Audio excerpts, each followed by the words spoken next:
Lucia has chosen to specialize on a author who's not frequently studied, I'd say, in the academia, at least not here so much. Very prominent author in the genre of children's literature, but an author that can also be read and enjoyed by adults. I myself have read many of Roald Dahl's books and have profited immensely on my own behalf and on behalf of my children as well. Lucia, he has chosen to discuss the figure, a different kind of monster in Roald Dahl's literature, in particular in his book Matilda, the daily life monsters. And this is not the typical kind that you would come across in standard horror works or works of supernatural fiction, but it's a little bit different, right, Lucia? Yes. So please illuminate us on this interesting topic.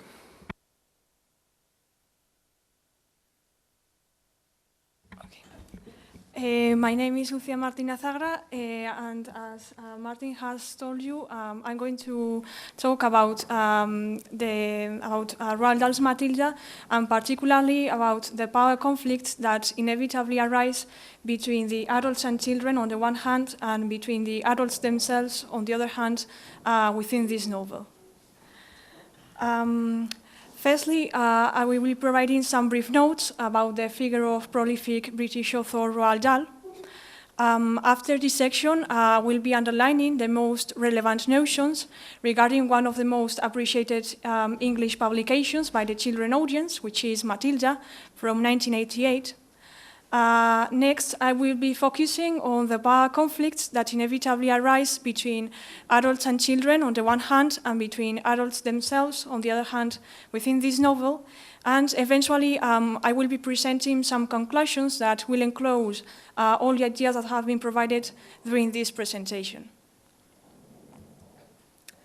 Ralph Waldo Emerson once said that to laugh often and much, to win the respect of the intelligent people and the affection of children, to appreciate beauty, to find the beauty in others, to know that one life has breathed easier because you live here, to leave the world a bit better, whether by a healthy child, a garden patch, or a redeemed social condition, this is to have succeeded in life.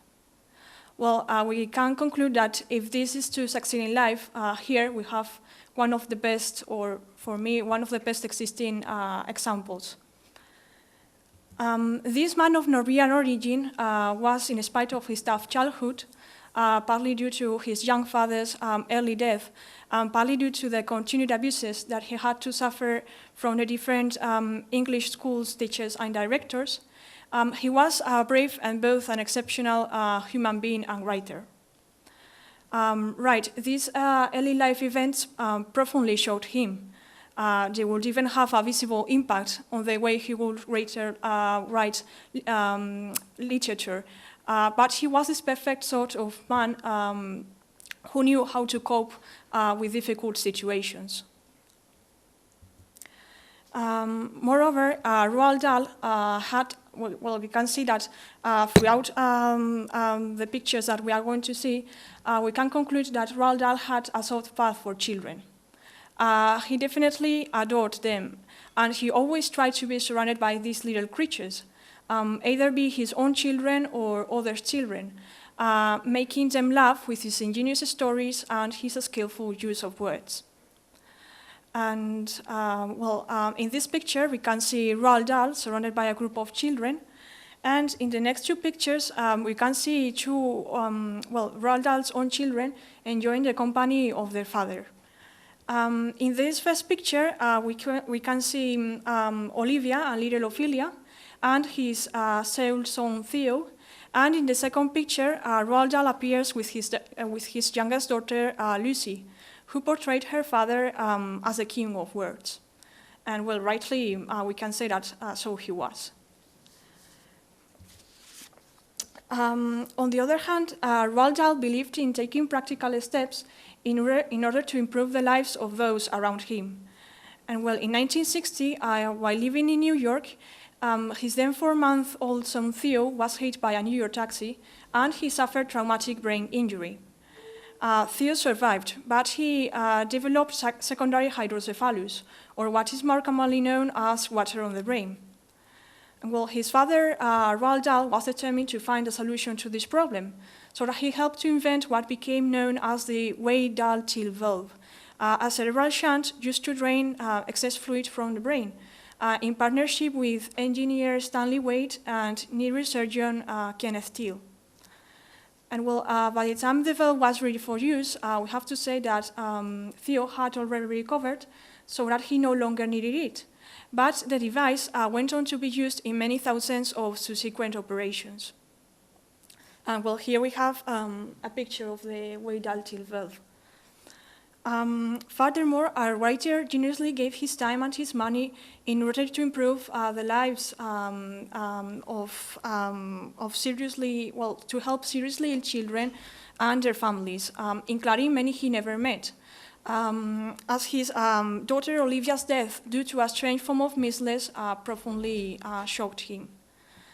The very same year when Roald Dahl died, his wife Felicity, who appears in this photograph, decided to set up a charity in memory of her husband, and well, originally known as the Roald Dahl Foundation, which in 2010 was rebranded as Roald Dahl's Marvelous Children's Charity, which will help both children with particular brain and blood conditions and their families. And well, the charity is still operational these days. Matilda, the protagonist and the powerful heroine of the story, lives with an unconventional family who consider her a nuisance. She's definitely out of the family circle, and she's used to spending nearly every afternoon alone, even though she stays with the kind librarian Mrs. Phelps when she goes to a library.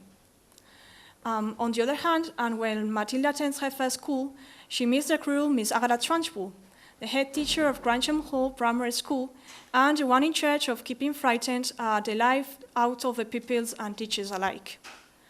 Nevertheless, Miss Jennifer Honey, Matilda's teacher, is a comprehensive, mild, quiet woman who possesses the rare gift for being adored by every small child under her care.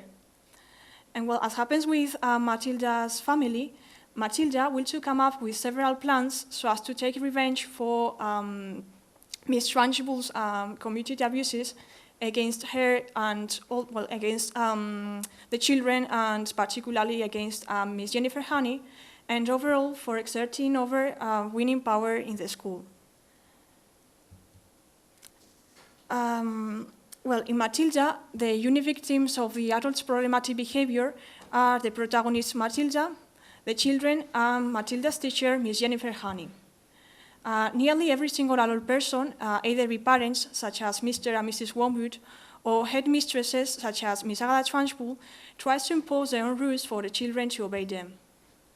Moreover, there is a horrific piece of furniture in Grantham Hall Primary School, a kind of wardrobe known as the Chokey, which is another way of punishing these children for, and according to Miss Agatha Trunchbull, their improper behavior. On the other hand, both Mrs. Phelps and Miss Jennifer Honey act like Alice for Matilda, helping and appreciating her when no one else does it. We can say that since the very beginning of the story, Matilda decides to develop a series of plans so as to punish or so as to take revenge for her father's wicked behavior towards her. And some of these punishments are, for example, when Matilda decides to put super glue in Mr. Wormwood's business hat so that her father has to wear it the whole day. Or, for example, when Matilda asks her friend, a 6-year-old boy called Fred, to lend her his talking parrot known as Chopa for a night so that she can take revenge for the book that Mrs. Wormwood has ripped, from the library book that Mr. Wormwood has ripped that day. Matilda decides to devise a last punishment plan for her father when he blames her for having guessed the total amount of money that he has gained that day for selling cars to the idiots, the name that Mr. Wormwood uses for referring to the customers that he has in the garage. and well, she takes 3/4 of the oil of violets and pours them into the bottle he pours them into her mother's bottle of platinum blonde hair, extra blonde hair, extra strong, to the point that when Harry goes to have breakfast, his hair has turned, beginning of quote, a dirty silver, the color this time of a tightrope walker's tights that had not been washed for the entire circus season, end of quote. Hence, her father's beautiful black hair is definitely gone. On the other hand, and as was to be expected, Matilda attends her first school a little bit later than children typically do, concretely when she is 5.5 years old. And well, Miss Agatha Trunchbull is the head teacher of Cransham Hall Primary School, and Miss Jennifer Honey is her loving teacher. And well, Miss Trunchbull is portrayed as, beginning of quote, a gigantic holy terror, a fierce tyrannical monster who frightened the life out of the pupils and teachers alike. There was an aura of menace about her even at a distance, and when she came up close, you could almost feel the dangerous heat radiating from her as from a red-hot rod of metal. When she marched, Miss Trunchbull never walked. She always marched like a stormtrooper with long strides and arms swinging. When she marched along a corridor, you could actually hear her snorting as she went, and if a group of children happened to be in her path, she plowed right on through them like a tank, with small people bouncing off her to left and right. Well, I have placed now a short video about this scene from the movie.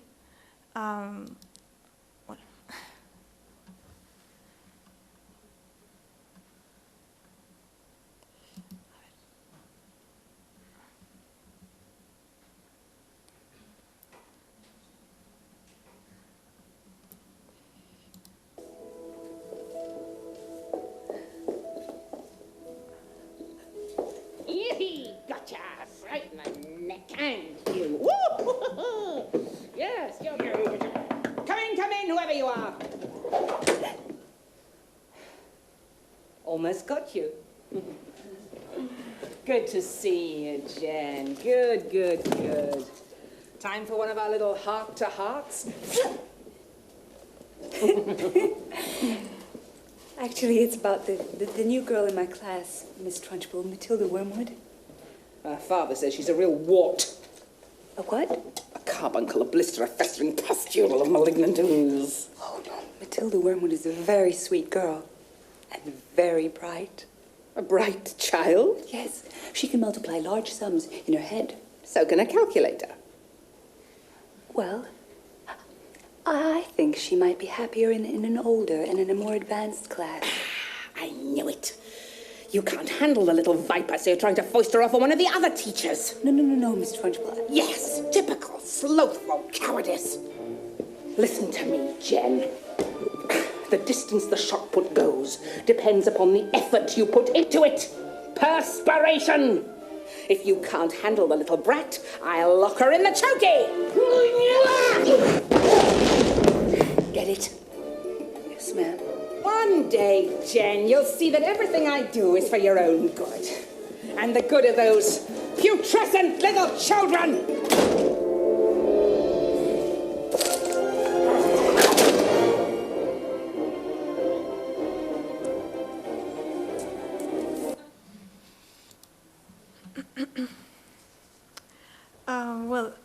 Children in Dahl's tales are responsible for showing the reader the adult's weaknesses and mistakes. These giants are many of the times not right, but wrong, even though they may not be prone to admit it. And, well, an instance of this particular situation is found early in the book.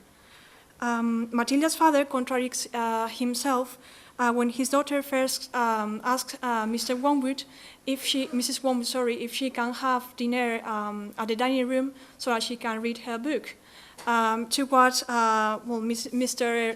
Wormwood tells his daughter that no one is leaving the table until supper is over.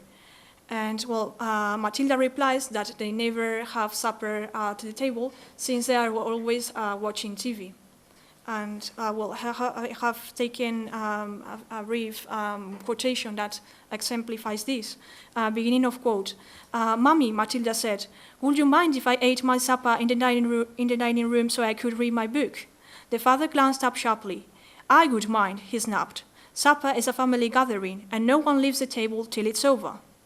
"But we're not at the table," Matilda said. "We never are. We are always eating off our knees and watching the telly." "What's wrong with watching the telly, may I ask?" the father said. His voice had suddenly become soft and dangerous. Matilda didn't trust herself to answer him, so she kept quiet. Moreover, later in the story, our protagonist tells her mother that she knew a boy who got his finger stuck with super glue in his nose, and everybody used to tell him to quit picking it, even though it was impossible for him. And, surprisingly, Mrs. Wormwood tells Matilda that served him right. In spite of Mrs. Wormwood's personal habit, too, of picking her nose. And, when Matilda tells her about it, Mrs. Wormwood turns pink. And I have a little extract about this, beginning of quote. Matilda said, "There is a boy down the road who got some super glue on his finger without knowing it, and then he put his finger to his nose." Mr. Wormwood jumped. "What happened to him?" he spluttered. "The finger got stuck inside his nose," Matilda said, "and he had to go around like that for a week. People kept saying to him, 'Stop picking your nose,' and he couldn't do anything about it. He looked an awful fool." "Serve him right," Mrs. Wormwood said. "He shouldn't have put his finger up there in the first place. It's a nasty habit. If all children had super glue put on their fingers, they'd soon stop doing it." Matilda said, "Grown-ups do it too, Mommy. I saw you doing it yesterday in the kitchen." "That's quite enough from you," Mrs. Wormwood said, turning pink. So we can conclude that by these two examples, it can be clearly observed the forceful manner in which grown-ups react to their children's reasonable indications and comments. It is a fact then that Roald Dahl is not fond of these giants who take delight in terrorizing their children and destroying their very soul. As it has been argued, Matilda's parents are no way exemplary, especially taking into account the various verbal mistreatments, as well as the little attention that both Mr. and Mrs. Wormwood paid to the little offspring Matilda, leaving her almost every afternoon all alone, while Mrs. Wormwood is playing bingo and Mr. Wormwood is working in the garage. And still, within this tale, there are not only parents who are far away from being exemplary. Within Matilda's primary school, Crunchem Hall, Miss Trunchbull too plays a role which is quite different from the one played by a common school head teacher. And the enraged Miss Trunchbull is rather fond of insulting children such as Amanda Thripp, Bruce Bogtrotter, Rupert, Julius Rohrbankel, or Matilda herself.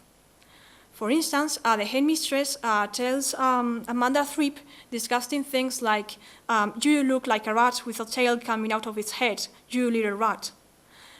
Poor Bruce Bogtrotter receives no less verbal violence than his friend Amanda Thripp. Beginning of quote, "This clod," boomed the headmistress, pointing the riding crop at him like a rapier. "This blackhead, this foul carbuncle, this poisonous puzzle that you see before you is none other than a disgusting criminal, a denizen of the underworld, a member of the mafia." On the other hand, and apart from the verbal violence, the headmistress uses physical violence in order to punish some of the children when they do or say things that the Trunchbull hates. And well, two instances that perfectly exemplify this point could be the following.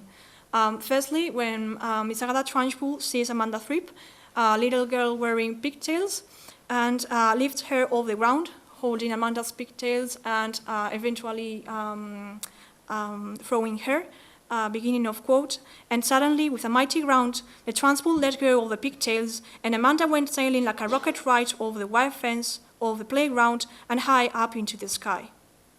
And finally, when a boy known as Bruce Botota has finished eating the enormous chocolate cake that the school's cook has made for him, and Miss Trunchbull throws an empty china platter to his head.